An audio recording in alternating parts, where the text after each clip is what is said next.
গাজীপুরে সাংবাদিক তুহিন হত্যার ঘটনায় জড়িতদের প্রায় সবাইকে বিচারের আওতায় আনা হয়েছে। বাকিদেরও ধরা হবে বলে জানিয়েছেন স্বরাষ্ট্র উপদেষ্টা জাহাঙ্গীর আলম চৌধুরী।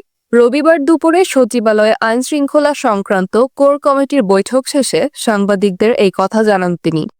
স্বরাষ্ট্র উপদেষ্টা বলেন, সচেতন হই এবং যদি আমাদের একটুখানি ধৈর্য হয় এবং একটু অসহিষ্ণু না হই, এটা কিন্তু একটু কমে।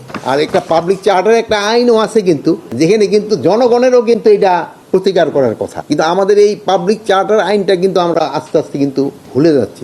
জাহাঙ্গীর আলম চৌধুরী বলেন, জুলাই আন্দোলনের সময় বিভিন্ন থানা থেকে লুট হওয়া অস্ত্র উদ্ধারে খুব তাড়াতাড়ি বিজ্ঞপ্তি প্রকাশ করা হবে। সেই সঙ্গে অস্ত্রের সন্ধানদাতাকে পুরস্কার দেওয়ার ঘোষণা করা হবে। আমাদের যে হাতিয়ারগুলি হারাই গেছে এগুলির উদ্ধারের জন্য আমরা একটা সার্কুলার দিচ্ছি এবং আমরা একটা প্রাইজও ডিক্লেয়ার করতেছি, যে ইনফরমেশনটা দিতে পারবে তারা আমরা একটা কত টাকা দিতে পারি, ওরকম একটা নিজেদের ভিতরে আমরা একটা কমিটি করে আমরা হয়তো 2-4 দিনের ভিতরে হয়তো মিডিয়ায় দিয়ে দিব। যদি আপনারা কেউ খবর দিতে পারেন ওই পুরস্কারটা সে পাবে।